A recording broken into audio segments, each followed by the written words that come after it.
Hello everyone, this is Benjamin Ramirez on the wing gambit. My variation. E4, C5, B4 is the wing gambit. Add 3 captures. The book move is A3. If you play a game on chess.com, I decided to try it out recently.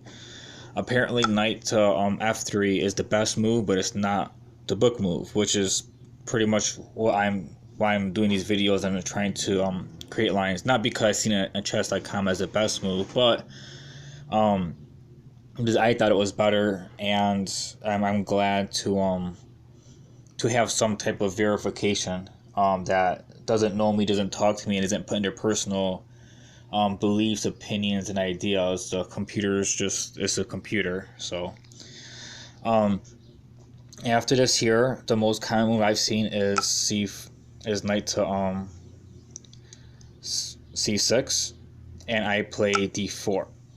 Now, right now after d4, I am going over d6, and I like the pawn move here, and after he moves, pretty much capture. Now, the last two moves I went over after this was knight takes b4 and queen to b6.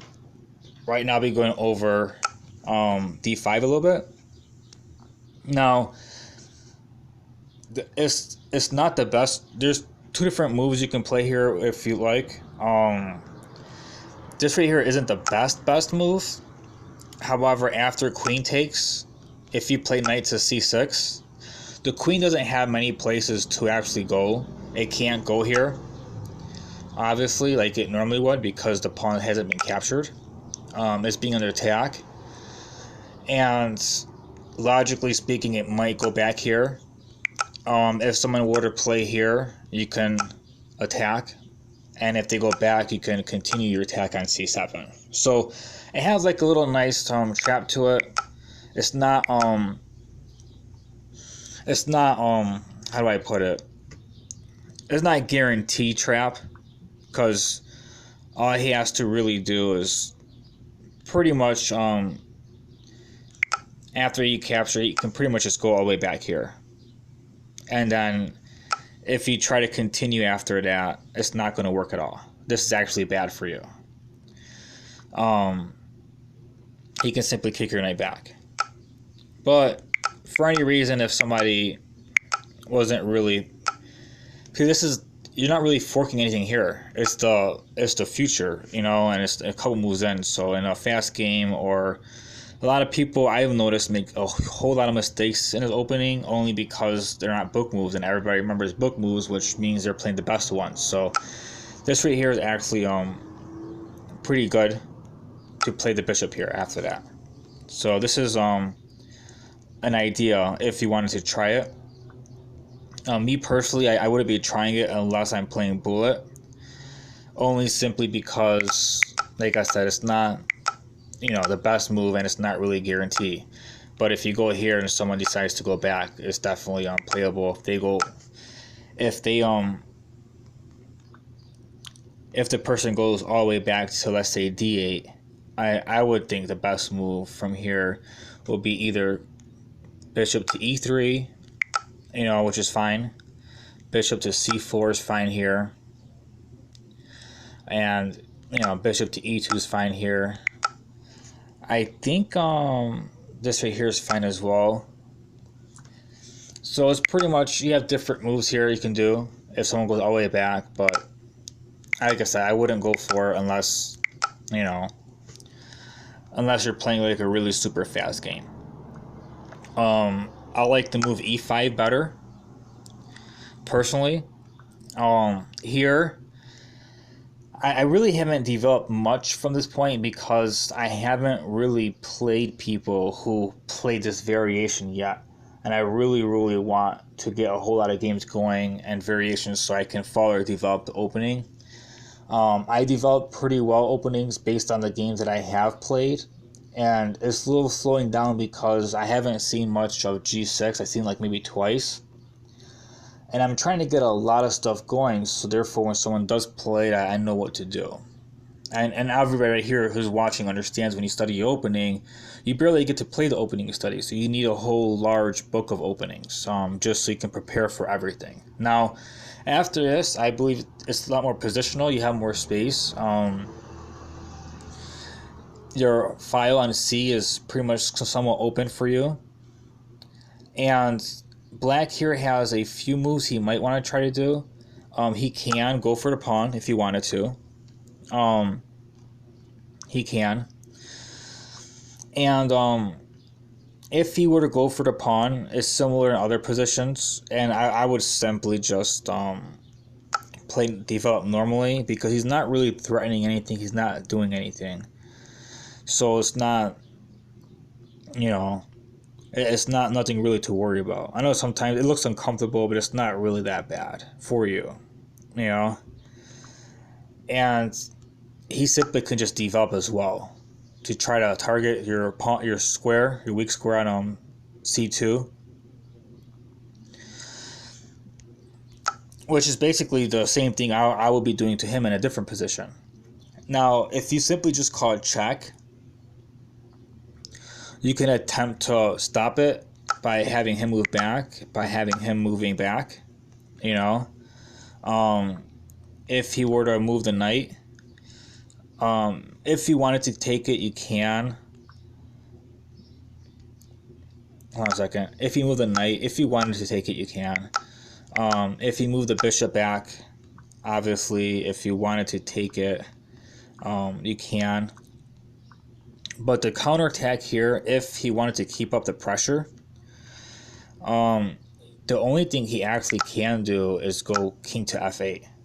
If he wanted to keep the threat going and the pressure on the square.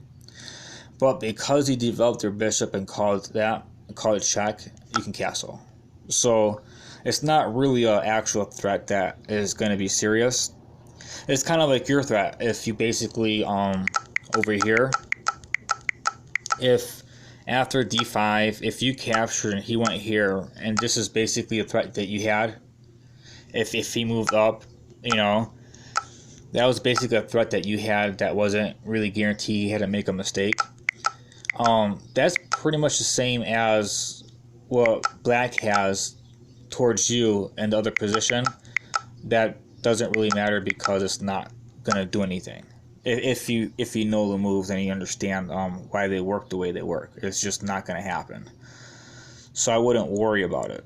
But if the knight does capture, you can develop, and if he does try this here to target the square, you simply just call it check. And if you're really, really worried about it, any of these black moves you capture, if he moves away, you just castle, and everything is fine. And he still can go here, and you can move your knight, but I think that helps you a bit. The reason I think it helps you is because now your rook is on an open diagonal file, so I think that just helps you. So it's just so it's not too bad. So that's pretty much the part on d5.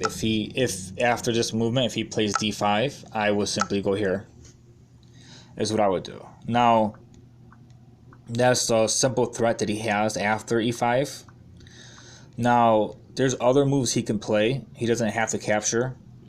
He can play, let's say, bishop to g4, for example. There's different things you can do here. You can move your queen up, to protect your pawn and your knight, but it's overworked, so he simply can't capture. I think it's actually a mistake, actually. Let me see something. I think queen to b6 is a really bad mistake. Yeah, it's not. It actually really is a bad mistake, because if you try to defend the fork,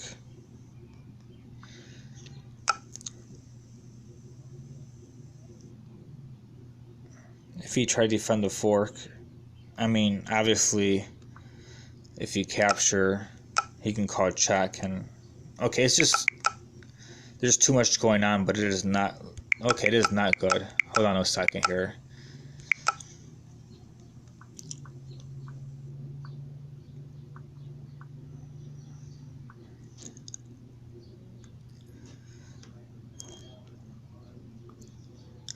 Oh, that's what it was. Okay, okay. Queen to b6 was a possible move. And I for black after a certain point, and I went to queen to b3. That's why I was like, wait a second, this doesn't make any sense, because this is actually bad for you. You never want to do that. You just don't. He will simply capture, and I mean, you can't really. Let's just pretend you capture back. He can threaten you. You can attempt to defend if you wanted, and it just destroys your whole centerpiece pretty much for the most part, you know. And if you try to, you know, it's just not. It's just gonna pile up on you, and at some point, it's gonna really bite you. And he has a possible check in taking your rook and stuff like that. It's just, you know. I mean, that's just not. You know, he can do that. He can call check, and you know, if you take this, he can take your rook. So that's just horrible. Never mind queen to b3. I'm sorry about that. I was looking at my notes, and I'm like, this doesn't make any sense. I was looking at something different by accident, so I'm glad I caught that. You definitely don't want to move your queen there. After this here, the pawn is under attack by the knight, which is fine if he captures. And your knight's defended. If you worried about your pawn very much, you can develop your bishop. Obviously, if he captures, you can just simply capture. That's fine. You can also, if he captures, you also can call check, and he can capture back. But you pretty much have a pretty decent development here. I like it. And if you decide that you wanted to play the bishop here for any reason, he can capture. It's just, you know, a lot of people may play that. You know, I would just simply, like I said, I would simply go here. He will need it. He's not. I don't think he'll move this back here afterward. He might, but you can just simply castle if he does that. So it just gave you an extra tempo if he did try to go back and forth like that. So it's not too bad. Well, it's pretty. You know, I like it. And after here, he can also, instead of playing the bishop there, I want the bishop move, the knight move, the bishop f5 move. He can also move here first before capturing, so he can be preparing to capture. You can stop it if you want to prepare it, if you want to stop him altogether, or you simply can play the knight move, allow him to capture, just to do the other way. Basically, you can actually just alternate the moves if he decides to move the bishop there first, or you simply can just stop it from happening altogether, which is also fine. So I like it. You have a lot more space and a lot more to work with, so I do enjoy it. But definitely, if he plays this move here, do not play your queen here at all, to try to defend both pieces, because it's impossible. And after he captures, it's just horrible for you after that. There's not really much of what you can do. You know, this is just, yeah. It's just too horrible for black, and for white, I mean. So, all right, I'm gonna stop it here. I'm gonna be going over a lot more stuff.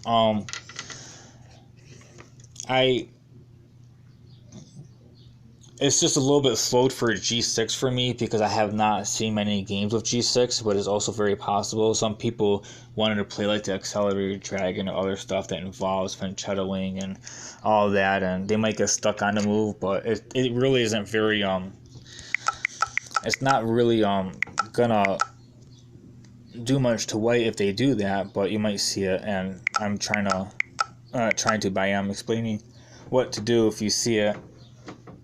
Right now I have one variation left for it. I'm not sure if I should go over it now or not. If he goes here, he goes here. I believe believe knight to f6 was the last one that I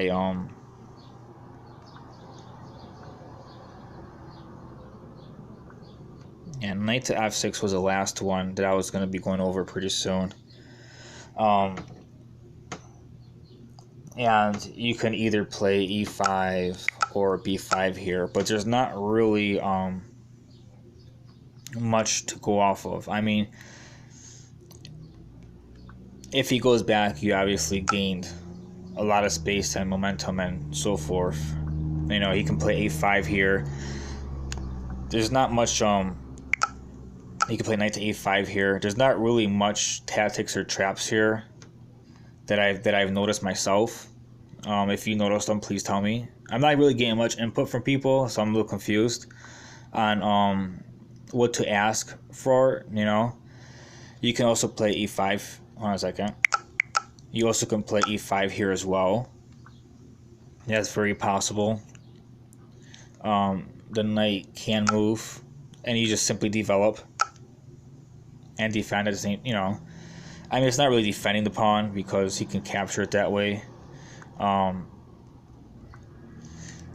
If you're worried about a pawn, you can do that.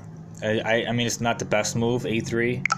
I think it's considered like a minor inaccuracy according to the Stockfish part. But you defend the pawn, and pawns usually are pretty good. This is what they really recommend.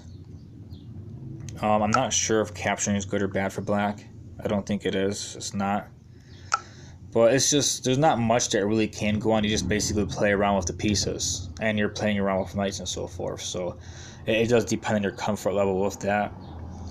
So it's not really that bad. It's actually pretty good for white since you can actually push everything around and develop at the same time. So if they do this, b5 is fine. e5 is fine. There's so many variations and ways to go about it, but there's not really any type of actual traps. You just basically just don't make a simple mistake and you'll be fine. You know, you'll be fine. So alright, that's all. So that would be 17 and 18. I decided to make it really quick just because I figured it would be simple because there wasn't much in my notes, and I'm like, okay, there's not any traps or anything that I can see or notice in it. If you play these, please send them to me. I'm going to put this in my Facebook group. I hope people are watching it. I will let people know to share every game video so I can go over it and more in depth and detail of what, you know what I'm saying. Alright, so thank you. Subscribe and like.